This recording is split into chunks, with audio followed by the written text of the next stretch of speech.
할렐루야. 우리 어르신들 한복 입고 이래 오시니까 얼마나 고우신지 모르겠습니다. 우리 옆에 계신 분들에게 우리 새해 인사 다시 한번 하죠. 새해 복 많이 받으십시오 라고 인사 한번 하면 좋겠어요.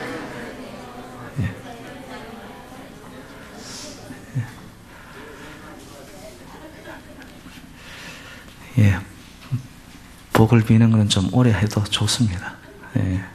충분히 받아야죠. 그리고 오늘 찬양대 찬양 감사드립니다. 목소리로 주를 찬양해. 얼마나 힘찬 찬양인지요. 그게 우리가 살아가는 이 땅에 어떻게 보면 본분인지 모릅니다. 하나님을 찬양하고 주의 이름을 높이는 것. 그거 외에 여러분 우리가 할 일이 뭐가 있겠어요? 우리가 주님을 높이면요, 이상하게 하나님이 우리를 높이시고 채우시고 길을 열어가시더라고요. 그래서 우리를 통해 찬양 받으시려고 그래서 하나님이 우리를 만드신 거죠.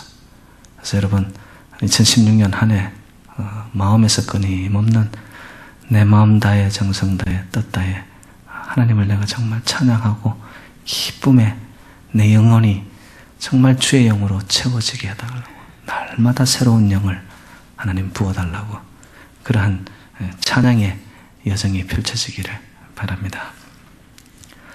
여러분, 그 보석이 만들어지는 과정을 보신 적이 있는지 모르겠습니다.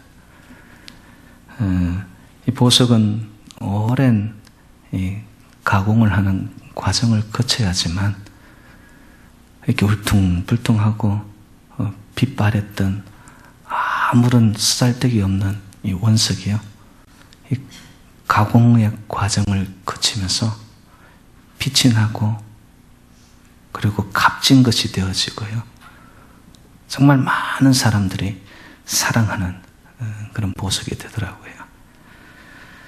여러분, 그 다이아몬드 원석을 보신 적이 있었어요? 원석을 이렇게 공원 같은 벤치 위에 올려놓고요, 그리고 500원짜리 동전 하나를 그 옆에 이렇게 뒀다고 합니다. 여기 사람들이 이렇게 많이 오가는 거 아니에요. 오가면서 이제 사람들이 무엇을 집어갔을까요? 500원짜리를 집어가야지만 제가 이야기를 할 이유가 있죠. 500원짜리를 집어가는 거예요.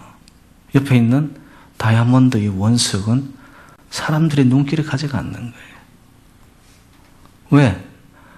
모르는 거죠. 볼품 없으니까. 아무런 생긴 그 자체에 그냥 굴러다니는 돌덩어리와 똑같다니까. 그런데 이상하게도요, 그 원석이 크고 작게 잘라냅니다. 그래서 컷으로 해가지고 계속해서 이걸 다듬고 깎아내고, 그죠? 그리고 여러분, 그 연마판이 있거든요. 연마판이 이렇게 동그랗게 생겼습니다. 그리고 판판합니다. 그 위에 이 원석을 올려놓고는 계속해서 깎아냅니다. 이쪽으로 돌려서. 그래서 여러분, 이 다이아몬드의 특징이 보면 칼라, 그리고 이 컷입니다. 컷. 얼마나 많은 각이 져 있느냐. 그리고 또 하나는 이 캐럿, 무게, 사이즈. 그래서 여러분, 다이아몬드를 볼 땐 3C를 봐야 된다고 그러거든요. 그 정도로 볼품없는 이 원석 다이아몬드를 깎고 또 깎고 연마해가지고 결국에는 반짝반짝 빛나는, 여러분 손에 지금 있는 다이아몬드 아닙니까? 이 보석을 만들어지는 과정 속에는 보면은 항상 이런 뼈를 깎는 듯한 단련의 과정이 필요하다는 것이죠. 근데 이게 다이아몬드만 그런 것이냐? 그게 아니고 사람에게도 이런 훈련의 과정, 이런 교육의 과정이 반드시 거쳐가야지만 그 사람의 인품이요, 정말 빛나게 되더라는 것이죠. 여러분, 예수님이 제자들을 선택할 때 보면은 다 갖추어지고 인격적으로 다듬어지고 그리고 저 사람은 많은 사람들이 눈여겨보고 정말 완성품이다. 이렇게 된 자들을 예수님이 선택하지 않았더라고요. 여러분 아시는 바대로 우리의 베드로는 얼마나 성격이 우락부락합니까? 이리 부딪히고 저리 부딪히고 큰 소리 잘하고 빈말 잘하고, 그런 베드로를 예수님이 선택하는 거예요. 그리고는 거침없는 이런 연마의 과정을, 가공의 과정을 거쳐서 여러분 수제자 베드로를 만들어내는 거예요. 이게 하나님의 방법이에요. 그런가 하면 여러분 그 세리장을 뽑지 않습니까? 그 당시 세리장 하면은 뭐예요? 완전 매국노, 조국을 팔아먹은 자, 사람에게 손가락질 받는 사람. 근데 예수님은 모든 사람들로부터 따돌림 받는 그 사람을 선택하는 거예요. 그리고는 3년 동안 또 깎고 예수님께서 가지고 있는 하늘의 성품을 그들에게 보여주고, 때로는 채찍질하고 때로는 다듬으면서 만들어내는 거죠. 이런 가공의 과정과 연마의 과정을 거치면서 사람들 속에 이렇게 꿈틀거리는 못된 습성들, 그리고 탐욕과 욕망과 이기적인 이런 가치관들이 바뀌어지게 됩니다. 모든 것이 내 중심이 아니면 못 견뎠던 자가 이제는 이상하게 놓고 사는 거예요. 오로지 하나님이 기뻐하는 그 중심적 삶을 살아가는 자. 이게 다 연마의 과정을 거치면서 이루어지더라는 것이죠. 여러분, 유대민족이 왜 세계 위에 우뚝 세워진 민족이 되었을까요? 그들은 원래 타고나면서 그랬을까요? 아닙니다. 그들의 역사 속에서 끊임없는 연마, 끊임없는 훈련, 끊임없는 고난, 단련, 당금질을 통하여 가지고, 여러분, 유대민족들은 어디 갔다 놓더라도 웬만해 가지고는요 별 움직임이 없습니다. 요동하지 않습니다.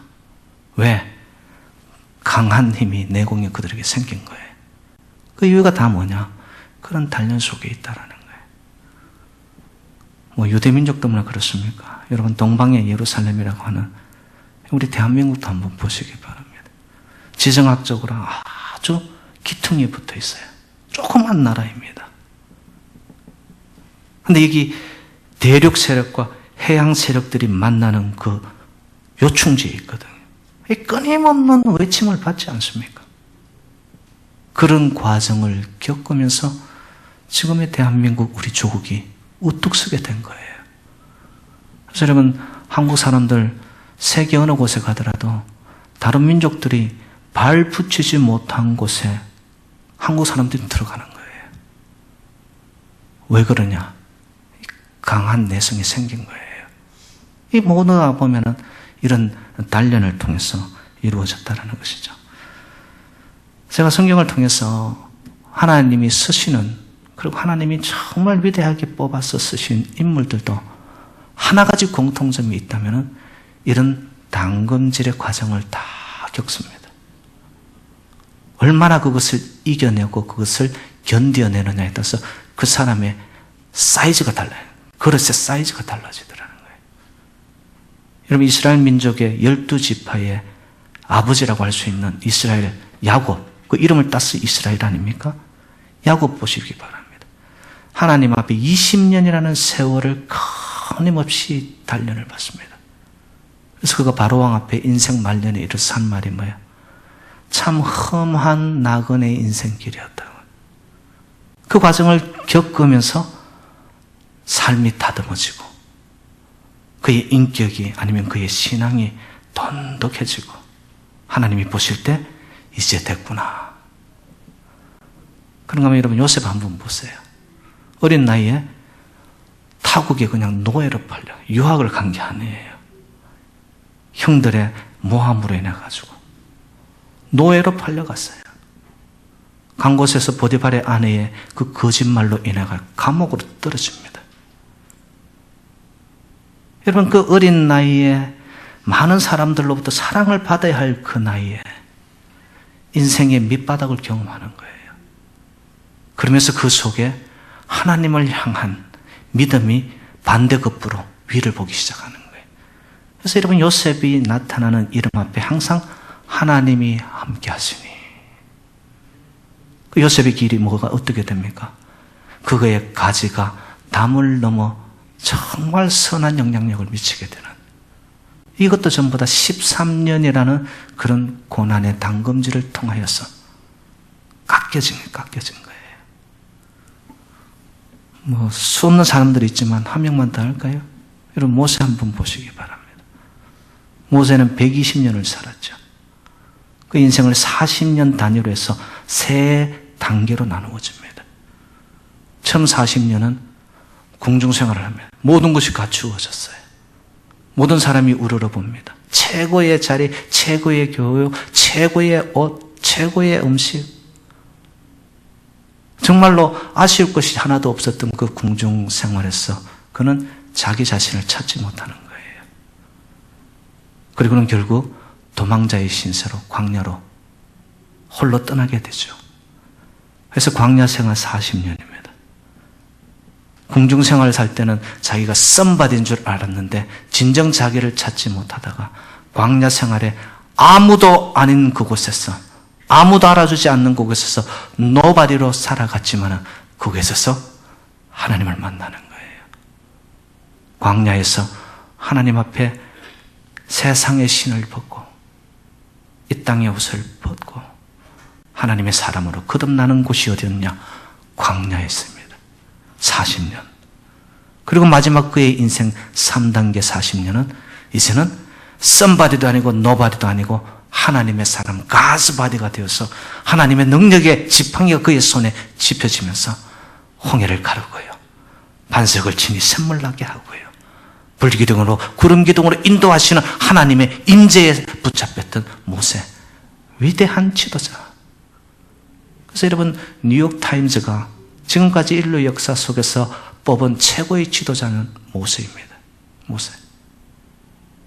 그만한 위대한 영도자, 지도자가 없다라고 할 만큼 모든 것이 그런 과정을 겪으면서 하나님의 일꾼들로 거듭났다는 것이죠.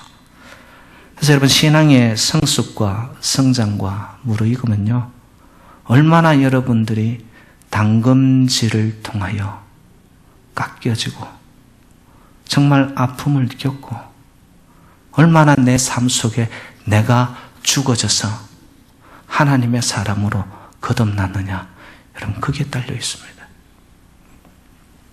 그래서 욥은 이렇게 고백을 하지 않습니까? 욥기 23장 10절에 내가 가는 길을 그가 아시나니 그가 나를 단련하신 후에는 내가 뭐같이 되어 나오리라? 예, 옛날 성경에는 정금입니다. 지금 우리가 보는 성경은 순금같이 나오리라. 순금은 뭐예요? 불순물이 없는 거예요. 퓨리티 그 자체. 청결하고 거기에는 아무런 불순물이 들어와 있지 않은 최고의 금, 순금으로 하나님이 기뻐 받으신 일꾼으로. 그래서 여러분, 이런 훈련은요, 신앙 여정 속에서 우리를 강하게 합니다. 성숙시키고 성장시킵니다. 그런데 이것보다도 또 다른 큰 유익이 뭐냐 하면은 주님만을 바라보게 만듭니다. 이전에는 여기도 저기도 덤벙대면서 내 인생 여기도 한번 걸쳐놓고 여기 위에도 올려놓고 사람도 믿어보고 내 삶 속의 물질도 내 인생의 반석인 줄 알고 올려놓고 했는 그 과정을 겪으면서 하나님이 단련시키는 거예요. 그곳이 아니야. 진정한 삶의 반석인 내 위에 너의 인생의 집을 짓지 않겠니? 하나님만을 바라보게 되는 레슨을 얻는 거죠. 여러분, 저와 여러분들도 주님만을 바라보는 복된 성도님들이 되시기를 주님의 이름으로 축원드립니다. 그게 우리의 살 길이더라고요. 예. 저는 개인적으로 신앙생활을, 저는 목사라는 이 직업을 가지고서 지금까지 오지만도 제가 이게 목회 여정이 길어지면 길어질수록 지금까지 제가 느끼는 것이 뭐냐면, 참 제가 너무 연약한 존재구나. 너무너무 부족한 존재구나. 왜냐하면 별것 아닌 일에도 마음이 쉽게 흔들리고 저 자신이 그냥 요동치는 저 자신의 내면을 보거든요. 그런가 하면은 누가 던진 한마디에 그게 마음에 탁 와 꽂혀가지고 이것이 그냥 잊혀지지가 않아요. 그 사람이 왜 그랬을까? 뭔 이유가 있을까? 내가 어떻게 해야 될까? 수많은 복잡한 생각들이 제 안에 머물면서 제가 인생이 그냥 이 무너지는 울타리처럼 굉장히 흔들릴 때가 있습니다. 여러분 앞에 서 있은 이런 모습, 힘있게 말씀 전하는 모습, 이런 걸 보면서 여러분들 김 목사는 결코 흔들리지 않을 거라 이렇게 생각하시죠? 왜 반응들이 없으세요? 저도 약합니다. 그런데도 여러분, 제가 어찌 이 목회의 여정을 지켜나갈까? 이상합니다. 그렇게 연약하고 부족한 저의 존재임에도 불구하고요. 어떤 때는요, 태산과 같은 큰 문제가 앞에 놓이는데도 낙심하지 않고 두려워하지도 않고 이 넉넉히 이겨나가는 또 저 자신을 보는 거예요. 어떻게 이것이 가능할까? 곧 쓰러질 줄 알았는데 문제가 오면 올수록 그걸 또 견뎌가는 거예요. 이겨가는 거예요. 그러면서 깨달은 게 뭐냐면, 내 안에 이 두 가지의 양면성이 있구나.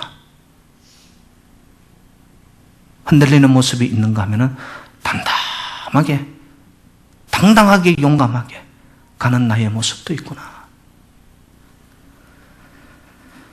어느 때는 한없이 연약하다가도 어느 때는 또 한없이 강해지는 저의 모습을 봅니다. 여러분, 하나님의 선지자였던 엘리야 있지 않습니까? 엘리야는 처음에 이 아합 왕, 그렇게 바알 선지자와 아세라 목상을 선지는 선지자들이 그냥 아합 왕 주위에 와가지고, 그리고 그 안에 이세벨 앞에 모든 선지자들이 다 대동되었습니다. 그런데 엘리야 하나님의 사람 한 명은 왕도 이세벨도 그리고 우방 신상을 섬기는 선지자들 두려워하지 않습니다.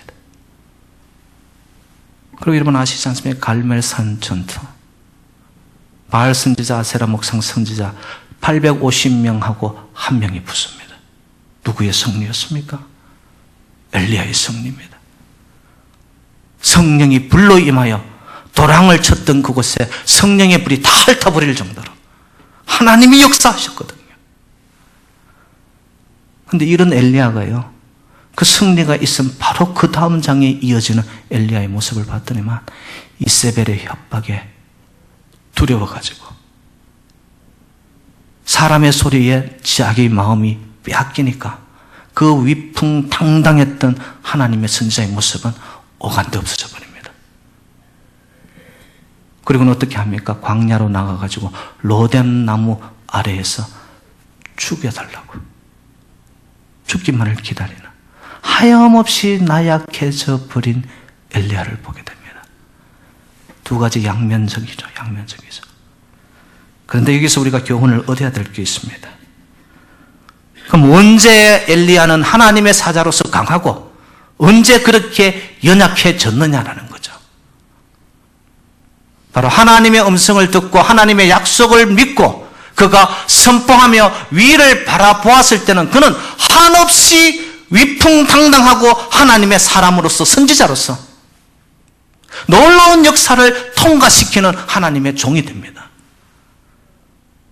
그런데 사람들의 소리를 듣기 시작하고 주변을 둘러보고 환경에 자기의 시선이 빼앗기면서 그는 로뎀 나무 아래에서 아주 연약한 자로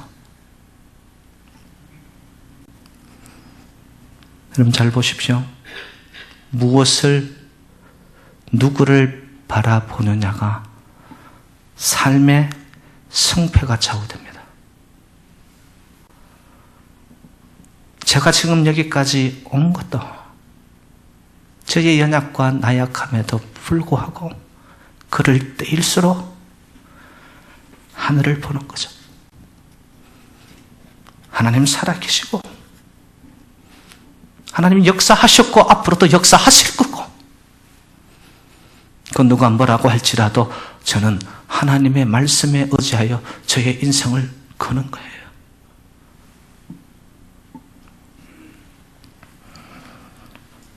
오늘 본문은 예수님이 베세다 광야에서 보리떡 5개와 물고기 2마리로 5,000명을 먹인 후에, 여러분 먹고도 12광주리가 남아서 정말 오병이어의 기적을 체험한 바로 직후의 이야기입니다. 그걸 누가 보았을까요? 오병이어를 가지고 5,000명을 먹이고도 남는 역사를 제자들이 본 거예요. 목도한 거예요, 바로. 그들 앞에서. 근데 여러분, 그 제자들이 기적을 베푸시는 이 예수 그리스도가 하나님의 아들이었다는 것을 고백적으로 믿었을까요? 안 믿었을까요? 안 믿었습니다. 목사님 어떻게 그렇게 이야기할 수 있냐고요?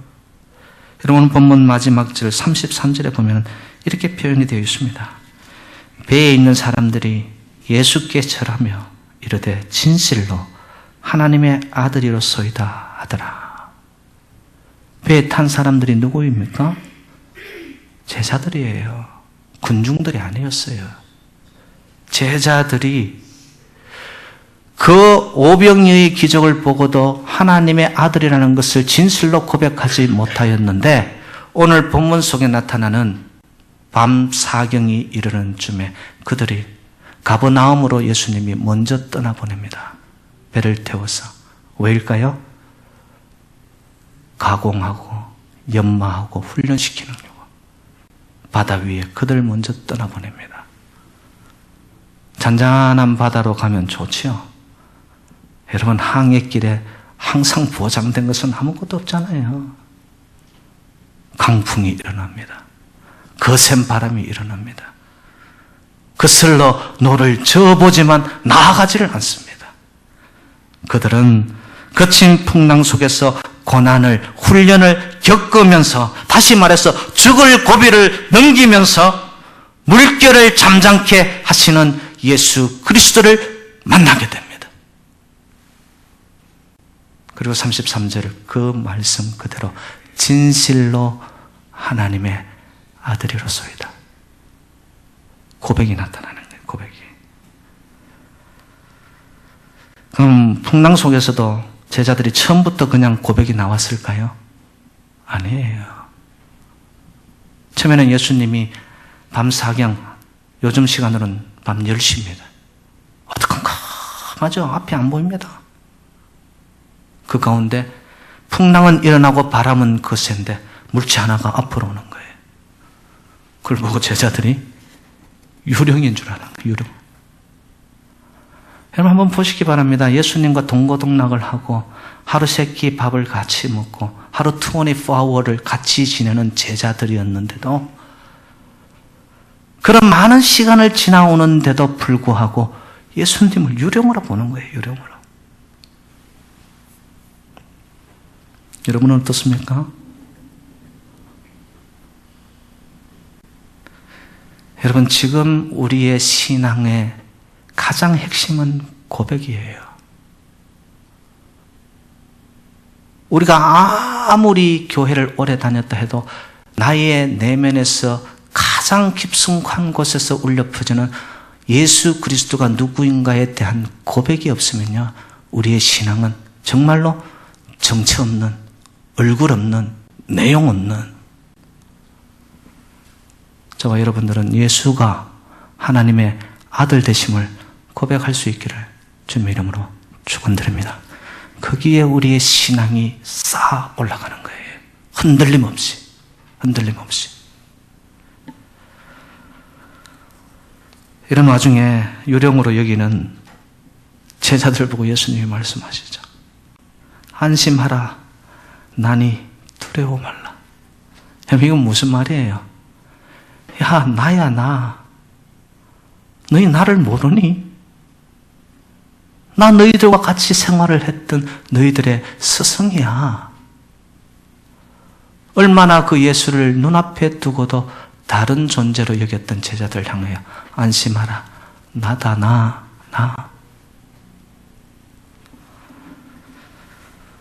이때 우리의 베드로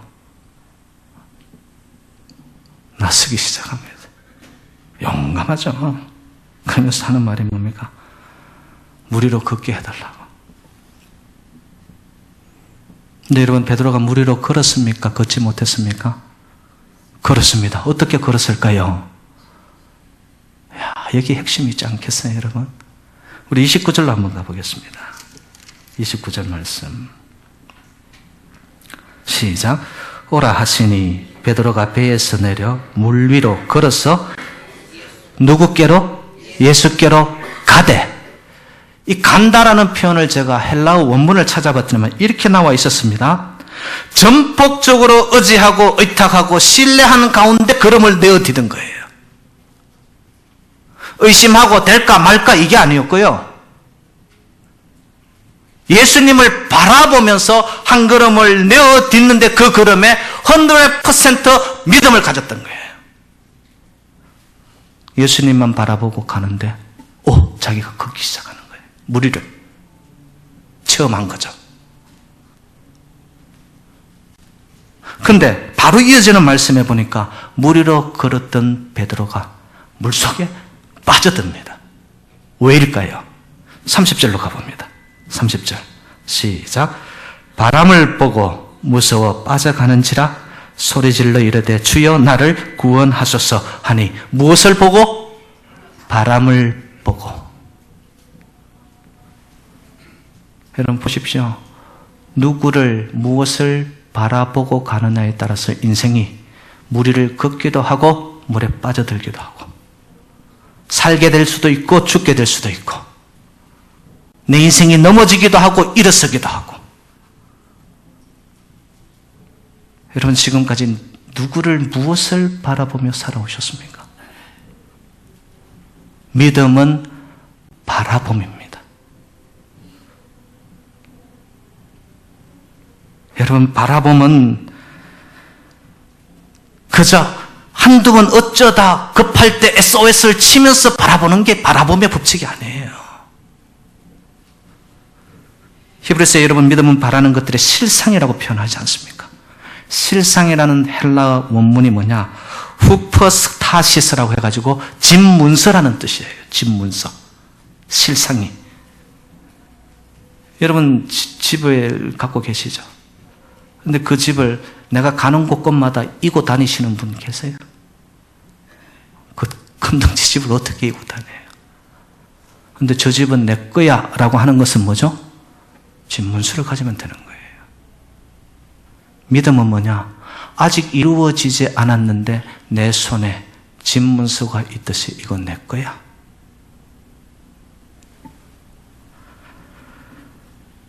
그래서 클로드 브리스톨이라는 신학자가 지은 책이 있습니다. 신념의 마력, 달리 표현하면 믿음의 마력. 근데 그분은 믿음을 어떻게 표현했냐면 마음의 그림 그리기라고 했습니다. 마음, 내 생각 안에 없는 그림을 자기가 붓을 들고서 믿음의 한 걸음 한 걸음을 따라서 실상으로 나타날 때까지 그림을 그리고 있는 거예요. 그래서 이 교수님이 믿음이란 무엇인가 이렇게 표현합니다. 우리 마음에 없는 것을 있는 것처럼 그림을 그려서 바라보는 것이 믿음이다.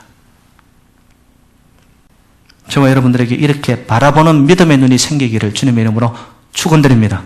이 눈이 생기기 시작하면요, 우리 인생 속에 생긴 환경, 문제, 조건 이런 것을 뛰어넘어 역사하시는 하나님의 아들 예수 그리스도의 기적적이고 기이한 일들을 마음으로 바라기 시작합니다. 그런데 그 바라는 이것이 실상이 되어 하나님은 이루세요. 주세요. 그럼 제가 간단하게 바라봄의 법칙, 여러분, 두 가지만 제가 나누겠습니다. 첫 번째는 초점을 이루는 응시를 해야 됩니다. 여러분이 돋보기를 통하여 태양빛이 주음을 통과할 때 초점이 이루어져 끝에 그 집약적인 초점 속에 불을 일으켜요. 우리가 하나님을 바라볼 때 그런 초점을 가지고 봐야 되는 거예요. 그냥 허리멍텅한 상태 속에서는요, 한두 번 돋보기 이렇게 갖다 댔다 하면 불이 일어나지가 않거든요. 초점을 이루어 딱 거기에 갖다 대는 거예요. 하나님을 향해. 반적으로 표현하면 오직 예수라는 겁니다. 예수 아니면 저는 죽습니다. 주여, 저를 불쌍히 여겨달라고. 예수 안에 생명이 있고 예수 안에 길이 있고 예수 안에 진리가 있기 때문에 예수 아니면 저는 죽습니다. 오직 예수만 저는 사모하고 사랑하며 초점 어린 삶으로 저는 주님을 바라봅니다.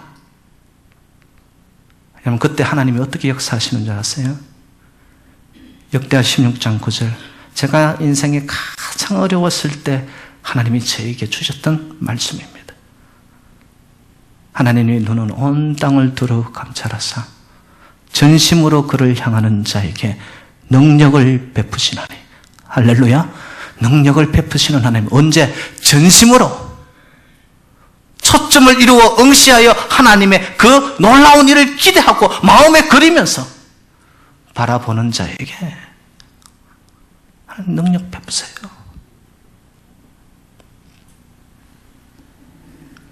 두 번째 바라봄의 법칙은 뭐냐 하면은, 여러분, 한계를 갖춰야 됩니다. 기분 내키면 보고, 내 감정 상하고 하면은, 아이고, 나도 모르겠다. 되는 일이 풀리면은 세상 속으로 살다가, 일이 조금 어려우면은 교회 나오고 하나님 우러러보고. 여러분, 여기에는 결코 오늘처럼 베드로가 무리를 걷는 하나님의 기적, 하나님의 역사, 하나님의 동행, 하나님의 임재, 여러분 느낄 수 없어요.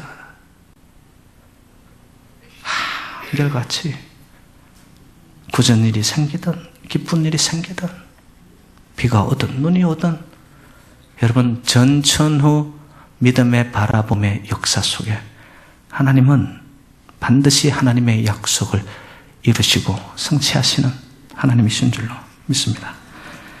사랑하는 여러분들, 원래 저희들에게 주신 하나님 약속의 말씀을 기억하십니까? 두려워하지 말라. 내가 너의 하나님이라. 내가 너를 도우리라. 내가 너를 굳세게 하리라. 나의 의의 오른손으로 너를 붙들리라.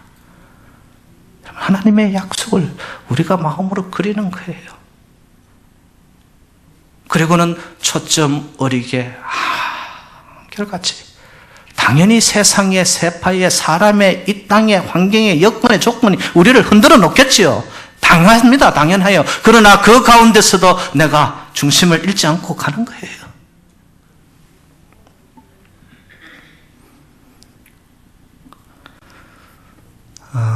여러분, 우리가 초점을 이루어 바라보고 한결같이 가는 자들에게는요, 반드시 하나님의 비전은 이루어집니다. 하나님의 생각은 하늘이 땅보다 높은 같이, 하나님의 생각은 재앙이 아니라 평안임을 믿으십니까? 우리를 향하신 하나님의 미래와 비전이 있더라는 거예요. 그래서 마음으로 여러분 자꾸 이렇게 되뇌이시기 바랍니다. 잘 될 거야. 잘 될 수밖에 없지. 그러고 말고 잘 되고 말고. 조금 전에 제가 한 거 한번 따라해 보실래요? 믿음이 있기 때문에 그러는 거예요. 잘 될 거야. 잘 될 수밖에 없지. 그렇고 말고. 잘 되고 말고. 잘 되고 말고.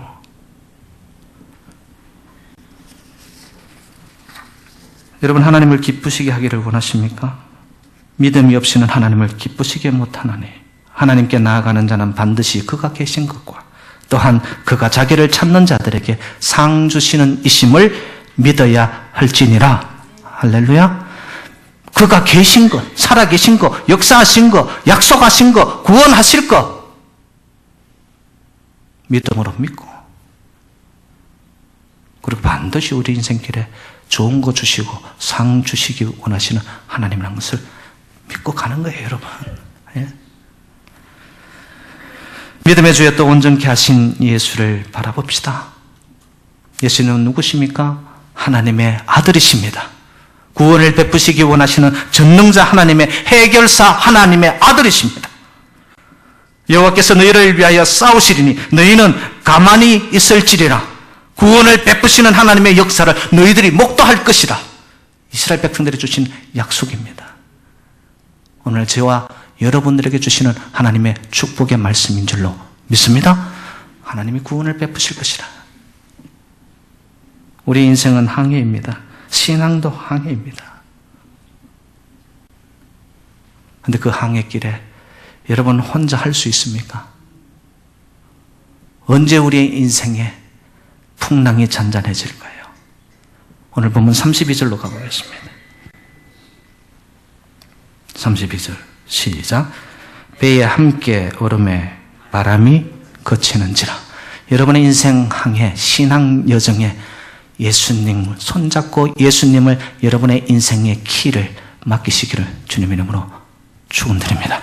그게 하나님은 바람을 잔잔케 할 것이고 어둠도 밝혀낼 것이고 우리 인생의 등대가 되어져서 하나님께서 약속하신 모든 일들이 우리 삶의 현장 속에 이루어져서 여러분 복된 한 해, 행복한 성도님들, 일들이 술술 풀려나가는 믿음의 승리, 시온의 대로가 펼쳐지시기를 주님 이름으로 축원드립니다.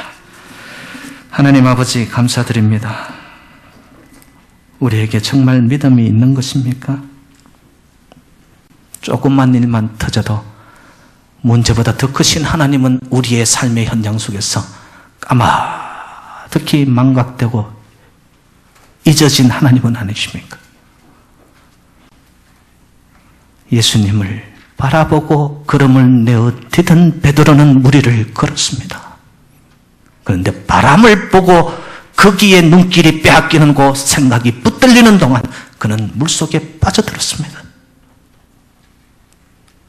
아버지, 우리의 신앙 여정 항해인데 길이요 진리요 생명 되시고 반석이요 산성이요 요새시요 피난처시요 등대와 같으신 그 주님을 우리의 인생 항해길에 키를 맡기고 주님을 모셔드릴 때에 아버지 잔잔하게 하시고 물결과 강풍이 사그러들게 하시고 하나님이 밝히시는 놀라운 축복의 여정, 빛된 갈 길이 밝혀지는 역사가 우리 공동체 위에 주의 백성들의 삶 위에 함께하여 주옵소서. 모든 말씀 주 예수 그리스도 이름으로 간절히 축복하며 기도 올리옵.